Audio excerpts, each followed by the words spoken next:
भला हुआ मेरी माला टूट गई, मैं राम भजन से छूटी। भला हुआ मेरी माला टूट गई, मैं राम भजन से छूटी। मेरे सिर से टली बला, भला हुआ मेरी माला टूट गई, मैं राम भजन से छूटी। मैं राम भजन से छूटी। नमस्कार मेरे प्यारे भाइयों, मेरे परमात्मा के प्यारे जीव हंसों। मैं हमेशा मालिक से यही दुआ करूंगा कि आप सब मेरे भाइयों का विवेक पहले से ज्यादा और ज्यादा और ज्यादा से ज्यादा बढ़ता ही जाए। बस मेरे दिल की यही अरदास है कि ऐसी कोई चीज ना रहे जो आपको समझ ना आए। हर चीज आपको बिल्कुल क्रिस्टल क्लियर होती जाए। बस यही चाहूंगा मैं, यही अरदास करूंगा उस बंदी छोड़ से, उस परमपिता परमात्मा से कि वो आपके विवेक शक्ति में बढ़ोतरी करता ही जाए और ऐसा कोई भी अज्ञान ना रहे इस दुनिया में जो आपको 1% भी भ्रमित कर पाए। कुछ ना रहे ऐसा। आपका ये भाई आपकी पूरी मदद करने के लिए तैयार है। बस आप निष्पक्ष भाव से इस सत्संग को सुनते रहिए और उस पर विचार करते रहिए। विवेक लगाइए कि जो मैंने बात कही है वो सत्य है या असत्य है। जवाब मेरे भाई आपके अंदर से ही आएगा। उस परमात्मा का जवाब आपके अंदर से आएगा। बस उसको पहचानने की कोशिश करो। साहिब बंदगी। और दोस्तों, आपको बताना चाहूंगा कि काफी दिनों से कुछ लिंक व्हाट्सएप पे शेयर किए जा रहे हैं जिसमें कुछ गुरुओं की फोटो लगाई गई है और कुछ भड़काऊ से शब्दों से टाइटल दिया गया है। दोस्तों, ऐसे किसी भी चैनल से हमारा कोई लेना देना नहीं है। आप उनको बिल्कुल ना देखें, बिल्कुल भी ना देखें, क्योंकि वो सत्संग हमारे ही अपलोड कर रहा है और गलत फोटो लगा लगा के दुनिया को भ्रमित कर रहा है। बिल्कुल भी उनका चैनल ना तो सब्सक्राइब करें और जिन्होंने किया है वो अनसब्सक्राइब कर दें। बिना मेरी परमिशन के जो सत्संग अपलोड किए जा रहे हैं ये बिल्कुल गलत बात है। आप ये सब बंद करें। और कोई भी मेरा भाई अगर अपने चैनल पे कोई सत्संग मेरा चलाना चाहता है तो पहले परमिशन लो। प्रचार में योगदान करना है तो बिल्कुल सही तरीके से करो। किसी भी गुरु की फोटो नहीं लगानी है। सब गुरु मेरे बड़े अपनी अपनी ठौर। शब्द विवेकी पारखी सो माथे कम और। हमने हर गुरु की इज्जत करनी है। हमें किसी भी गुरु से हमारा वैर नहीं है भाई। हर गुरु अपनी अपनी सीमा में अपने अपने शिष्यों को ज्ञान दे रहा है। जहां तक उसकी पहुंच है वो अपने अपने शिष्यों को पहुंचा रहा है। क्या दिक्कत है इसमें? इसलिए मेरे भाई ये जो गलत काम है इसको बंद करो और अगर करना ही है तो सही से करो। जैसे मैं किसी की फोटो नहीं लगाता हूं, आप भी मत लगाएं। साहिब भाई। तो भाइयों, आज जो वाणी लेंगे वो गरीबदास जी महाराज जी की वाणी है। बहुत ही सुंदर वाणी है।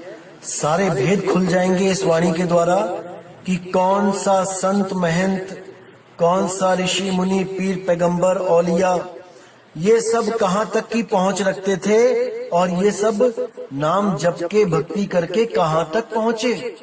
इस वाणी में सबका ही जिक्र है, आप ध्यान से सुनिएगा।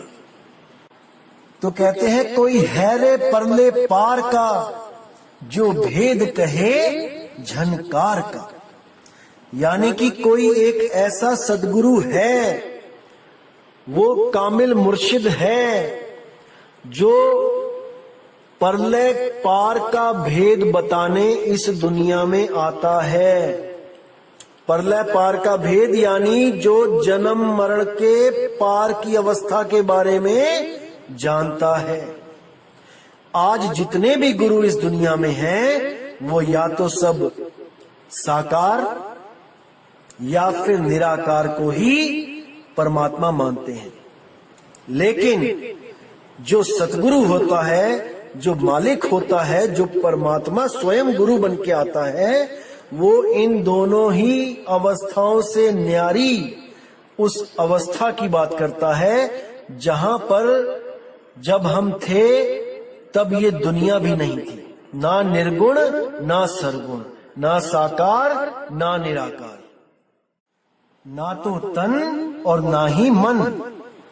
आज अगर आप किसी भी गुरु से पूछेंगे कि परमात्मा कहाँ रहता है, तो वो बहुत ही आराम से आपको बताएंगे कि परमात्मा आपके शरीर के अंदर रहता है और उसको नाम जप के प्राप्त किया जा सकता है। अब केवल एक ये सवाल अगर पूछ लिया जाए इन गुरुओं से कि आज तो आपने कह दिया कि परमात्मा हमारे शरीर में रहता है, क्योंकि शरीर साक्षात हमारे सामने है और बाहर दुनिया में हम ये मान भी सकते हैं, समझ भी सकते हैं कि वो किसी पेड़ पौधों में, किसी पत्थर मूर्ति में, किसी 84 लाख जूनों में तो हमें मिलने वाला नहीं, मत्थे टेक के वहां पूजा पाठ करके तो हमें मिलने वाला नहीं। इसलिए हम बहुत जल्दी मान जाते हैं कि परमात्मा हमारे शरीर के अंदर रहता है, क्योंकि हमारे शरीर के अलावा और कोई ऑप्शन ही नहीं है जहां पे हम परमात्मा को ढूंढें। क्योंकि बाहर तो खोजत खोजत सारी दुनिया ही खोज के थक चुकी है, वो किसी को मिला नहीं। तो हम बड़े आराम से यकीन कर लेते हैं जब कोई भी कहता है कि परमात्मा आपके शरीर में है, क्योंकि हमें वो बाहर नहीं मिल सकता। लेकिन उन गुरुओं से अगर आप केवल एक सवाल मेरी तरफ से ये पूछ लो कि आज तो आप कहते हो कि परमात्मा हमारे शरीर में है, लेकिन जब मेरा शरीर भी नहीं था तब परमात्मा कहां था, मुझे इतना बता दो। अभी मेरा सामने शरीर दिख रहा है, इसलिए आप कह रहे हो कि परमात्मा मेरे शरीर में है। मान के रखो कि अभी मेरा शरीर है ही नहीं, अभी मैं पैदा हुआ ही नहीं, तब वो परमात्मा कहां है? कौन सा उसका असली घर है? अभी तो मेरा शरीर भी नहीं बना, तो इसका मतलब परमात्मा भी नहीं आया शरीर में। तब वो कहां रहता है? अगर इतनी सी बात पे विचार कर लोगे मेरे भाई, तो बहुत से भरम आपके नाश हो जाएंगे। असल में जो सतगुरुओं ने निर्गुण शब्द जहां यूज किए हैं, सोहम सोहम जहां यूज किया है, त्रिकुटी जहां यूज किया है, इनका मतलब बिल्कुल अलग था। लेकिन अधूरे गुरुओं ने इसका मतलब हमें गलत समझाकर हमें उलझा दिया। जैसे जहां भी पूर्ण संतों ने सोहम का जिक्र किया कि सोहम ध्यान लगाया, तो इन अधूरे गुरुओं ने उसको एक मंत्र घोषित कर दिया या उस सोहम को सांस घोषित कर दिया। जबकि वो शुद्ध सोहम अवस्था, जो तू सोहम यानी कि जैसा परमात्मा वैसा ही मैं, उस अवस्था की ओर इशारा करता था। लेकिन अधूरे संतों ने उसको एक मंत्र बना के पेश कर दिया, जपवा दिया, एक श्वासों की धुन बना के पेश कर दिया, उसको जपवा के जन्म बर्बाद करवा दिया। जैसे कई वाणियों में निर्गुण शब्द आता है, तो इसका मतलब होता है कि गुणों से न्यारा, निर्गुण, जिसमें कोई गुण नहीं है, उस अवस्था की बात की जा रही है। जो गुणों से, 16 गुणों से भी जो पहले जो अवस्था थी, उस अवस्था तक पहुंचने को निर्गुण बोला गया है। लेकिन अधूरे संतों ने क्या किया, इस निराकार तत्व आकाश तत्व को ही निर्गुण बता के पेश कर दिया और उसी आकाश के लिए बोला कि देखो ये गुणों से रहित है, यही निर्गुण है। इसी आकाश को निराकार बता के दोनों हाथों के बीच दिखा के जीवों को उलझा दिया, जबकि ऐसा बिल्कुल नहीं था। इसी तरह त्रिकुटी का नाम लेकर आंखों के बीच जो तीसरा तिल है वहां पे उलझाया गया। त्रिकुटी का जब आप असली अर्थ जानोगे तो आपको समझ में आएगा कि कुटी मतलब एक स्थान जहां पे कोई रहता है। त्रिकुटी यानी तीसरी कुटी। सुरती के रहने के 3 स्थान हैं। पहला स्थान वो है जहां पे वो हमेशा से थी। दूसरा स्थान है निराकार, जहां पे वो उस निज घर को छोड़ के आई और खुद को निराकार ब्रह्म मान के भ्रमित हो गई। तीसरा स्थान है ये शरीर, जहां पर ये निराकार अवस्था ब्रह्म अवस्था से भी नीचे गिरती है और जीव अवस्था में पहुंच जाती है। तो इसके रहने के 3 स्थान हैं, तन, मन और शब्द। शब्द को त्याग के यहां मन में आई, मन के द्वारा ही तन में आई और इन तीनों में ही उसके रहने का स्थान है। अब संतों ने कई जगह त्रिकुटी बोला तो उसका इशारा था तीसरी कुटी, यानी पहली कुटी तो जहां पे अभी आप रहते हो तन में जीव बन के। दूसरी कुटी जब यही जीव भक्ति करता है तो यही ब्रह्म अवस्था को प्राप्त हो जाता है, उसी को निराकार अवस्था कहा जाता है, वो उसकी दूसरी कुटी है। उस कुटी को भी छोड़ के वो तीसरी कुटी यानी अपने निज धाम को पहुंचता है, अपने निज स्वरूप में पहुंचता है, तो उसको त्रिकुटी कह देते हैं। लेकिन इन अधूरे संतों ने इंगला पिंगला सुषमना को ही त्रिकुटी बोला है, इसीलिए जीव भ्रमित होके त्रिकुटी में ध्यान लगाने लग जाते हैं। इसी तरह हर शब्द की जो गहराई है उसी के साथ एक नकली शब्द भी रचा गया। जैसे कई जगह जिक्र आया कि परमात्मा जब कबीर साहब जब इस दुनिया में नाम देने आ रहे थे तो काल के साथ उनकी गहन चर्चा चली और काल ने पूरा जोर लगाया कबीर साहब को उनके नाम के मुकाबले अपने अधूरे अपने नकली नाम देने के लिए जो चर्चा करी कबीर साहब से कि तुम एक पंथ चलाओगे मैं 12 चलाऊंगा, तुम एक नाम दोगे मैं 5 दूंगा। तो उसमें ही जैसे कबीर साहब ने बोला कि हे काल निरंजन, मैं अपने बच्चों को छुड़ाने तेरे लोक में आ रहा हूं और मैं वहां पे नाम दूंगा। तो काल बोला कि किसका नाम दोगे? तो कबीर साहब ने कहा मैं परमात्मा का नाम दूंगा, अकाल पुरुष का नाम दूंगा, वाहेगुरु का नाम दूंगा। तो काल बोला मैं भी नाम दूंगा, मैं भी अकाल पुरख शब्द स्वरूपी राम परमात्मा परमात्मा वाहेगुरु राम ये भी जपवाऊंगा, कबीर कबीर भी जपवाऊंगा, मैं भी नाम दूंगा। तो कबीर साहब ने बोला कि तू जो नाम देगा वो बोलने में आएगा, मेरा नाम बोलने में नहीं आएगा।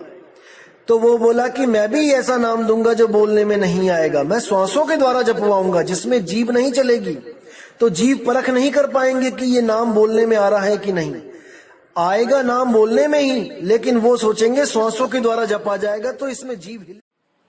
तो आप जितनी भी वाणियों में बताओगे कि वो जीवा पे नहीं आता है तो ये लोग भी यही सोचेंगे हमारा नाम कौन सा जीभ पे आता है, हम तो श्वासों के द्वारा जप रहे हैं, यानी हमारा नाम भी सत्य है। तो साहिब ने कहा कि वो नाम एक धुन होगी, वो कोई अक्षर नहीं होंगे। तब काल बोला कि तुम एक धुन दोगे तो मैं 5 धुनें दूंगा, मेरी भी धुनें होंगी क्योंकि मेरे पास तत्व है, मैं तत्वों की धुनों में उलझाऊंगा। तब कबीर साहब ने बोला कि जो मेरा शब्द होगा वो बदलेगा नहीं, वो एक रस रहेगा। यहां पर आके काल कुछ बोल नहीं पाया क्योंकि उसके पास जो धुनें हैं वो बदलती हैं, 5 तत्वों की धुनें बदलती रहती हैं। तो यहां पर आके काल बोला कि हे महाराज, ऐसा कौन सा नाम है, ऐसा कौन सा शब्द है, मुझे भी बताएं, मैं भी जीवों की मदद करूंगा पार होने में। तब कबीर साहब ने बिल्कुल मना कर दिया कि वो नाम तुझे कभी नहीं पता लग सकता, वो नाम केवल तभी पता लगेगा जीव को जब स्वयं परमात्मा एक गुरु का रूप धारण करके इस जीव को जगाने के लिए दुनिया में आएंगे, नहीं तो उस नाम के बारे में कोई नहीं जान पाएगा। इसीलिए जीवों को जगाने के लिए कबीर साहब ने ये शब्द बोला कि जाप मरे अजपा मरे अनहद भी मर जाए, सुरत समाये शब्द में वाको काल न खाए, ताकि काल के द्वारा चलाए गए सारे नाम एक्सपोज हो जाएं, सारी दुनिया को पता लग जाए कि कौन से नाम सच्चे नहीं हैं जिनका नाश हो जाता है। कौन से नाम? जाप, अजपा, अनहद, यानी जितने भी मंत्र जो जपे जाते हैं उनका नाश हो जाता है। जितने भी मंत्र जो श्वासों के द्वारा जपे जाते हैं, जब श्वासों का नाश हो जाता है तो उन मंत्रों का भी नाश हो जाता है। और जो भी धुनें कान बंद करके सुनी जाती हैं, 5 तत्वों की 5 धुनें, तो तत्व शांत होने के बाद, तत्व खत्म होने के बाद वो 5 तत्व की 5 धुनें भी खत्म हो जाती हैं। जाप मरे अजपा मरे अनहद भी मर जाए, सुरती समाये शब्द में। अब ये कौन सा शब्द है? ये गुप्त सार शब्द है जिसका कभी अंत नहीं होता, जो निरंतर चलता है। शब्द निरंतर से मन लागा, मलिन वासना त्यागी, उठत बैठत कबहु न छूटे, ऐसी ताड़ी लागी। उसी शब्द निरंतर से जब आपकी सुरती जुड़ जाती है, तब आप उस मुक्त अवस्था को, उस त्रिकुटी को, उस तीसरे धाम में पहुंच जाते हो, जिसके लिए बोला गया है जीव, शिव और पीव। जीव अवस्था तन अवस्था होती है, शिव अवस्था ब्रह्म अवस्था निराकार अवस्था होती है, और उसके बाद जो पीव अवस्था है वो नी अक्षर नी तत्व शब्द अवस्था होती है, शब्द गुरु की अवस्था होती है।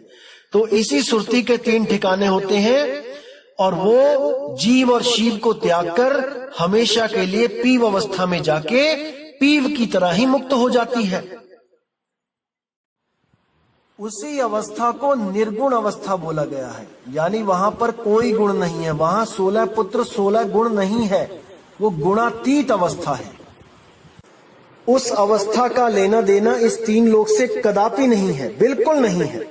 लेकिन ये अधूरे गुरु क्या करते हैं, निर्गुण अवस्था को क्या बता देते हैं कि कण कण में व्याप्त ही निर्गुण निरंकार है, निराकार है, जो पानी में भी, हवा में भी है, जल में भी है, मिट्टी में भी है, हर जगह है। उसको निर्गुण बता के जीव को इसी 3 लोक में उलझा देते हैं। जबकि निर्गुण का मतलब होता है निर्गुण, जहां पर कोई भी गुण ना हो, क्योंकि जहां गुण है वहां अवगुण भी है। इसीलिए दोनों से पार गुणातीत अवस्था को ही निर्गुण अवस्था बोला गया है। तो आगे वाणी क्या कहती है, वारही गोरख वारही दत्त, वारही ध्रुव प्रहलाद अर्थ, वारही सुखदेव वारही व्यास, वारही पारासुर प्रकाश, वारही दुर्वासा दरवेश, वारही नारद सारद शेष। यानी कोई भी पार नहीं हो पाया, सबके सब वार ही रह गए, इस पार ही रह गए।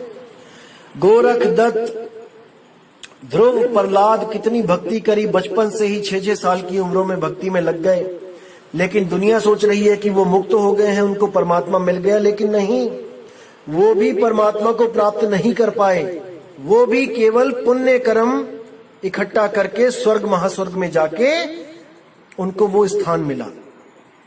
वारही सुखदेव वारही व्यास, सुखदेव और व्यास ऋषि के जो हम सुनते आए हैं, जो उनकी कहानियां कि वो बहुत बड़े ज्ञानी थे, आत्मज्ञानी थे, नहीं, वो भी नहीं पार हो पाए। वारही पारासुर प्रकाश, पाराशर के बारे में आप जानते ही हो क्या क्या हुआ। वारही दुर्वासा दरवेश, वारही नारद सारद शेष, वारही भरथर गोपी चंद, वारही सनक सनंदन बंध, सब के सब बंदी रहे, बंधन में रहे। वारही ब्रह्मा वारही इंद्र, वारही सहस कला गोविंद, ब्रह्मा विष्णु महेश जितने भी थे ये सब इसी तरफ रहे, कोई पार नहीं हो पाया। वारही शिव शंकर जो सिंह, वारही धर्म राय आरंभ, वारही धर्म धाय धर धीर, परम धाम पहुंचे कबीर। परम धाम केवल और केवल कबीर साहब ही पहुंचे थे। पहुंचे क्या, वो तो आए ही वहां से थे, और वो आते ही प्रचार करके वो फिर वापस उसी अवस्था को प्राप्त हो जाते हैं, क्योंकि वो मूल सुरती हैं, वो ज्ञानी सुरती हैं। उनको पता है कि कब कहाँ कैसे आना जाना है, क्या करना है, कैसे स्थिर होना है, सब पता है उनको। ये हम हैं जो भटक जाते हैं, इसीलिए हम आत्मा कहला रहे हैं और वो परमात्मा कहला रहा है। अन्यथा हम दोनों में कोई फर्क नहीं है, वो भी अजर अमर अविनाशी, हम भी अजर अमर अविनाशी, लेकिन हम केवल अपने आप को समझ नहीं पाते, इसलिए सुरती रूप में भटकते रहते हैं। तो कहते हैं ऋग यजुर साम अथर्व वन वेद, परम धाम नहीं लहा भेद। इन चारों में से किसी को भी उस परम धाम का भेद नहीं पता है। इन वेदों में जितनी भी भक्तियां हैं वो सब काल की भक्तियां हैं। इन वेदों के द्वारा जो भी कर्म विधि, कोई भी यज्ञ विधि की जाती है उससे मुक्ति नहीं हो सकती। कर्म बंधन में ही जीव रहता है और आता जाता रहता है। अलल पंख अगाध भेव, जैसे कुंजी सुरती सेव।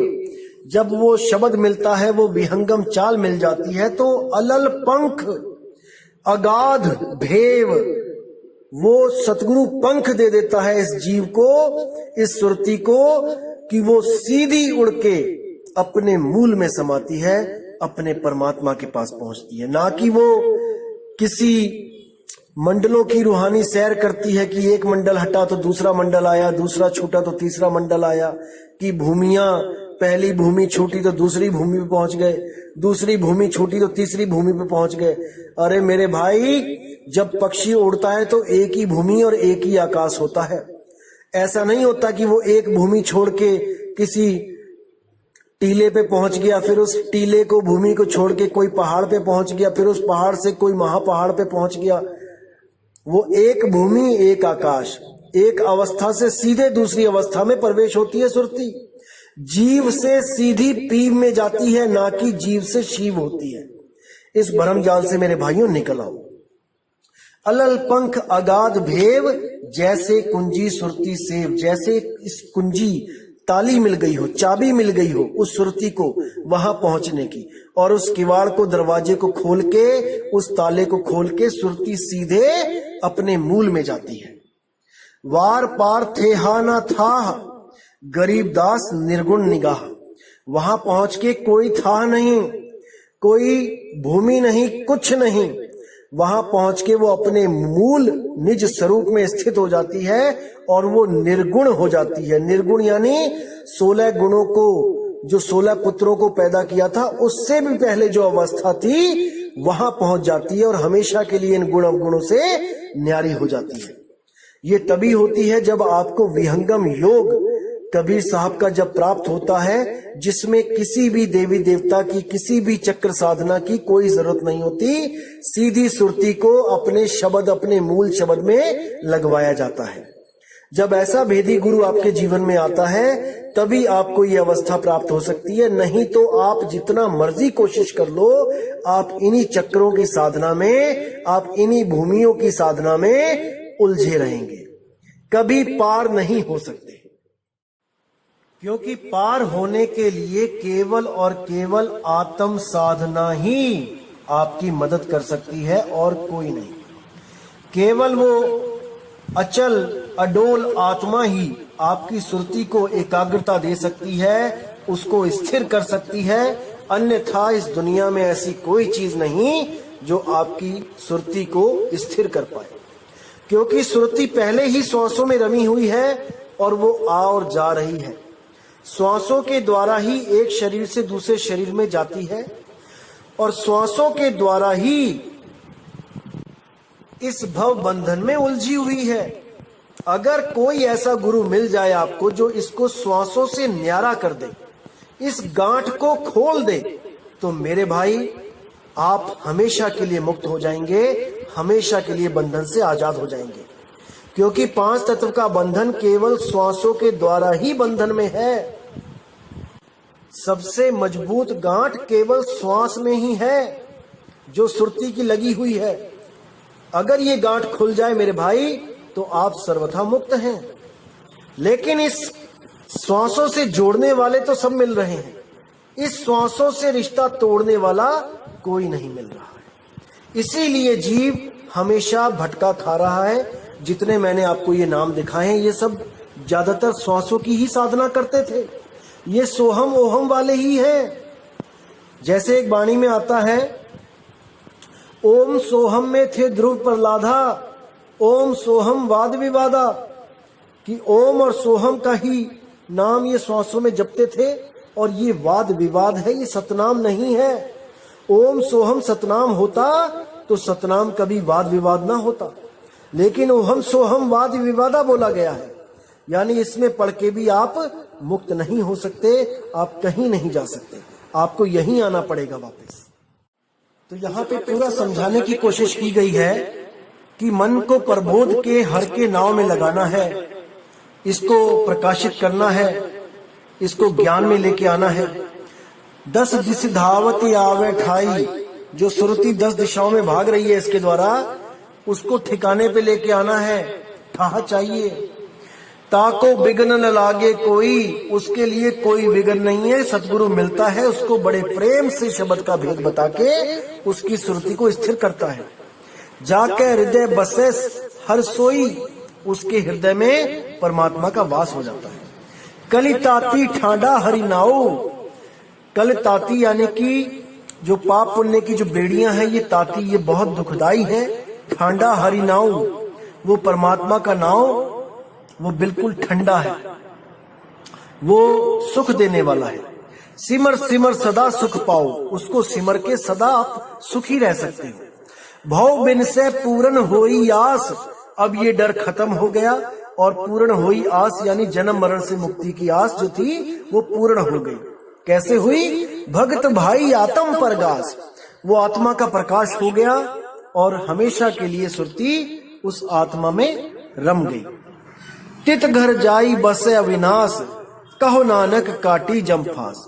उस घर जाके उस अविनाशी परमात्मा के पास आपकी सुरती पहुंच गई, शब्द में सुरती लग गई और कहो नानक काटी जमफास। आने जाने का जो आपका था बार बार का झगड़ा, ये हमेशा के लिए जम की फांस ये कट गई। तत्व विचार कहे जन साचा, यानी कि इस तत्व को विचार के, आत्म तत्व को विचार के मैं सच कह रहा हूं। जन्म मरे सो कांचो काचा, जो बार बार जन्मता और मरता है जो तत्व, वो सत्य नहीं है। जैसे श्वास है, आता है जाता है, ये सत्य नहीं है। ये खत्म हो जाता है, सत्य नहीं है। 5 तत्व सत्य नहीं है और 5 तत्व की शक्लें सत्य नहीं है और गुरु कोई शक्ल नहीं है, शब्द है। आवागमन मिटे प्रभ सेव, आप त्याग शरण गुरुदेव। आवागमन तभी मिटेगा जब आप त्याग यानी इस शरीर को त्याग के शरण गुरुदेव, उस शब्द गुरु की शरण में ये सुरती जाएगी। ईव रतन जन्म का होई उधार, हरि हरि सिमर प्राण आधार। इसी रतन के द्वारा इस जीव का जन्म का उद्धार होगा जब वो हर हर सिमरे प्राण आधार। जिस परमात्मा की वजह से ये प्राण भी चल रहे हैं, ये प्राणों का भी जो आधार है, उसको सिमर के ही यहां से हम छूट सकते हैं। तो मेरे भाइयों, मैं उम्मीद करता हूं कि आज के सत्संग से आपका विवेक बड़ा होगा और मैं मालिक से अरदास करूंगा कि आपको हर चीज बिल्कुल सही सटीक समझ में आती रहे। इसी के साथ दोस्तों मैं विदा चाहूंगा। जय गुरु बंदी छोड़ वैराग साहिब, जय गुरु बंदी छोड़ साधु शरण साहिब, जय गुरु बंदी छोड़ बाबा मदन साहिब जी, जय जय सतगुरु बंदी छोड़ सतगुरु सत्य कबीर साहिब की सदा ही जय हो। साहिब बंदगी सतनाम।